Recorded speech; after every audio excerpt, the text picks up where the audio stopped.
आरसे एजुकेशन में आपका स्वागत है। आज हम भवानी प्रसाद मिश्र की एक प्रसिद्ध रचना गीत फरोश की व्याख्या करेंगे। तो चलो समय बर्बाद ना करते हम चलिए शुरू करते हैं।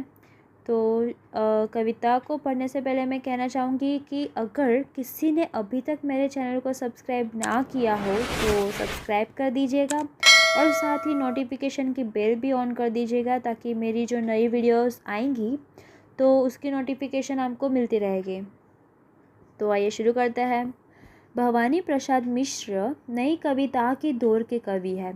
गीत फरोश कविता सर्वप्रथम अग्ने द्वारा संपादित दूसरी सप्तक यानी कि दूसरे सप्तक में प्रकाशित हुई थी। दूसरे सप्तक के प्रकाशन से उनका कोई कहानी संग्रह प्रकाशित नहीं था। तो जो पहला संग्रह है वो गीत फरोश नाम से 1956 ईस्वी में प्रकाशित होता है, जिसमें 1930 से 1945 की कविताएं शामिल है। गीत फरोश इस संग्रह की प्रमुख कविता है। यह एक गीत के रूप में लिखी गई है। आत्मा की स्वीकृति और पैसों ने कैसे हर चीज़ को बिकाऊ कर दिया है, यह कविता में भवानी प्रसाद जी ने व्यंग्य के माध्यम से मार्मिक चित्रण किया है। तो आइए शुरू करते हैं कविता को। मैं पहले पढ़ लूँगी, उसके बाद हम उसकी व्याख्या साथ ही साथ देखते रहेंगे। तो आइए शुरू करते हैं।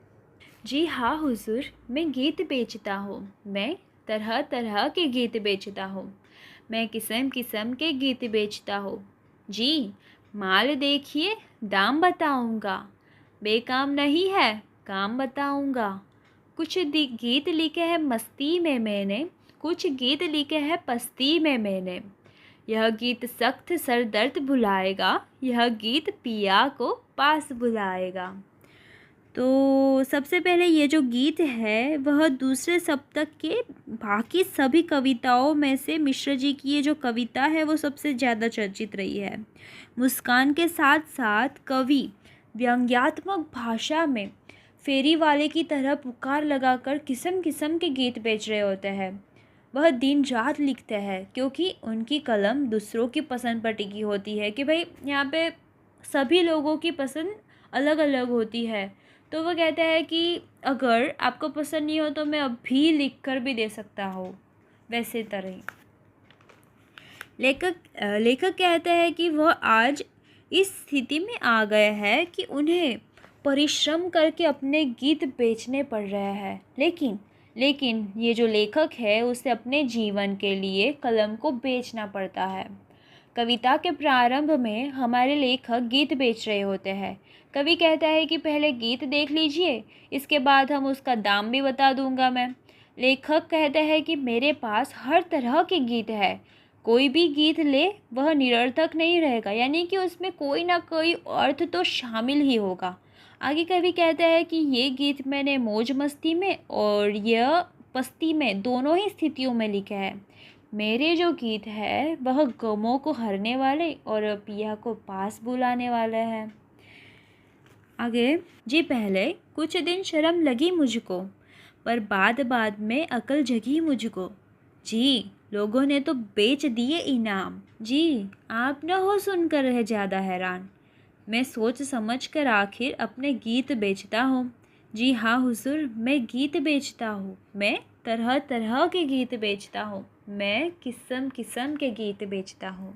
यह जो गीत है वह लेखक की रचना है, इसलिए उसे इसे बेचने में शर्म आती है, परंतु अब वह उसके महत्व को समझ चुका है। यदि उसे याद आता है कि लोग तो अपने ईमान तक बेच रहे हैं, मैं तो सिर्फ गीत बेच रहा हूँ।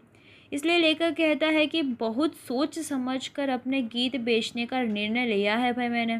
लेखक ने इन पंक्तियों में बाजारीकरण के बढ़ते जो दुष्ट प्रभाव है उसको रेखांकित किया है कि भाई यहाँ पे बाजारीकरण कैसे हो रहा है।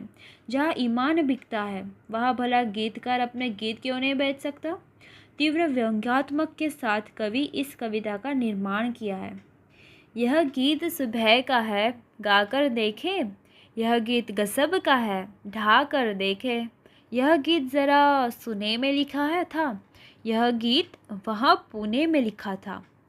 यह गीत पहाड़ी पर चढ़ जाता है और यह गीत बढ़ाए से बढ़ जाता है।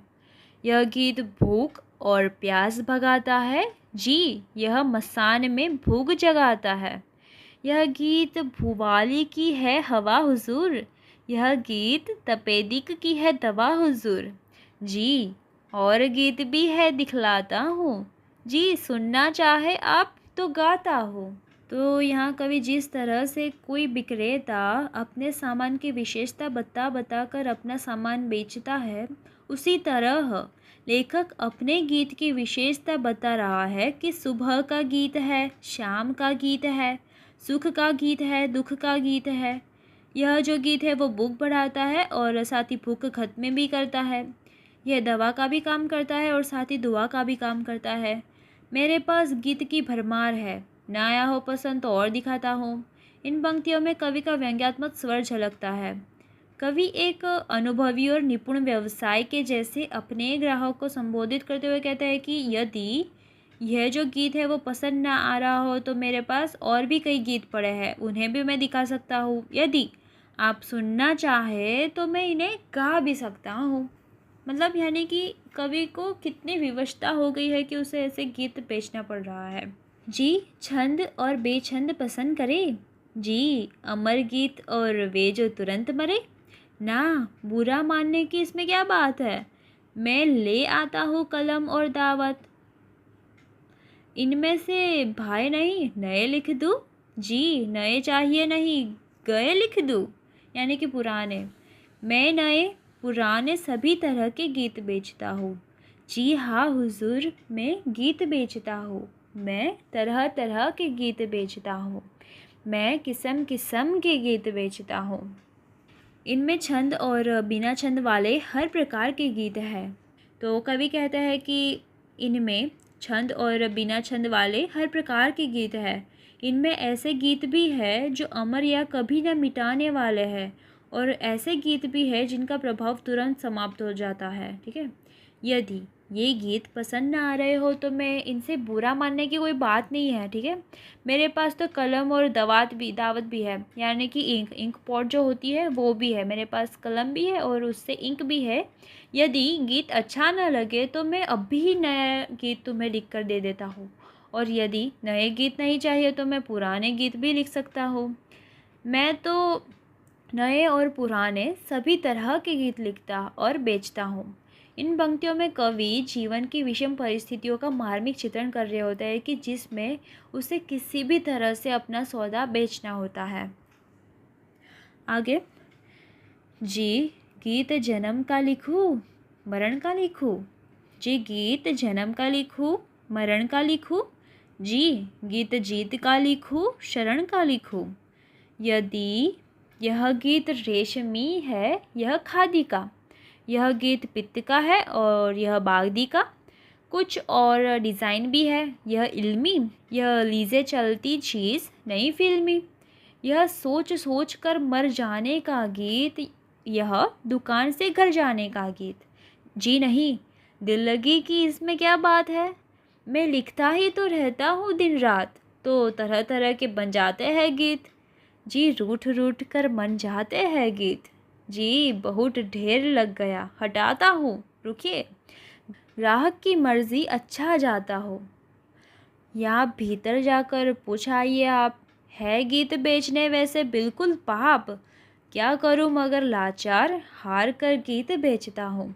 जी हुजूर, जी हाँ हुजूर, मैं गीत बेचता हूँ, मैं तरह तरह के गीत बेचता हूँ, मैं किस्म किस्म के गीत बेचता हूँ। तो ये जो आखिरी गीत था, पंक्ति थी, उसमें कवि कहता है कि मेरे गीतों में जन्म का गीत है, मरण का गीत है, जीत का गीत, शरण का गीत, बीमारी का गीत और दवा का गीत भी है। रेशमी गीत है, डिज़ाइन वाला गीत है, फिल्मी गीत, श्रम का गीत, नायिका का गीत, नायिका का गीत, प्रिय वियोग का गीत सब दिखलाता हूँ। अगर पसंद नहीं आया हो तो उठकर मत जाइए, मैं दिल लगी नहीं कर रहा हूँ, ज़रा बैठिए, अंतिम वाली दिखलाता हूँ। जिस तरह फेरी वाला ये ना कहानी करके अपना जो सौदा है वो बेचना चाहता है, वैसे ही भवानी जी अपने गीत बेच रहे होते हैं। ऐसा वे अपनी मर्ज़ी से नहीं कर रहे होते, बल्कि उस स्थिति को बयां कर रहे होते हैं कि जिनमें कि जिसमें उन्हें गीत बेचने पर मजबूर होना पड़ रहा था। इन पंक्तियों के माध्यम से भवानी प्रसाद न केवल असमान आर्थिक व्यवस्था का चित्रण कर रहे हैं, बल्कि लेखक के प्रति जो फैली उदासीनता है उसको भी उद्घाटित कर रहे होते हैं। तो ऐसा कहा जाता है कि जीवन के एक दौर में भवानी प्रसाद मिश्र को अपने जो गीत है वो फिल्मों में भी बेचने पड़े थे। उसी पीड़ा और ईमानदारी से यह जो गीत फरोश है वो उपजी एक गीत है। ठीक है, तो यह थी गीत फरोश भवानी प्रसाद मिश्र की एक बहुत ही अच्छी और बहुत ही मार्मिक और व्यंग्यात्मक कविता थी। ठीक है, तो मुझे आशा है कि आपको इस गीत को समझने में कोई मुश्किल ही नहीं हुई होगी। तो अगले वीडियो में मिलते हैं, तब तक के लिए बाय बाय।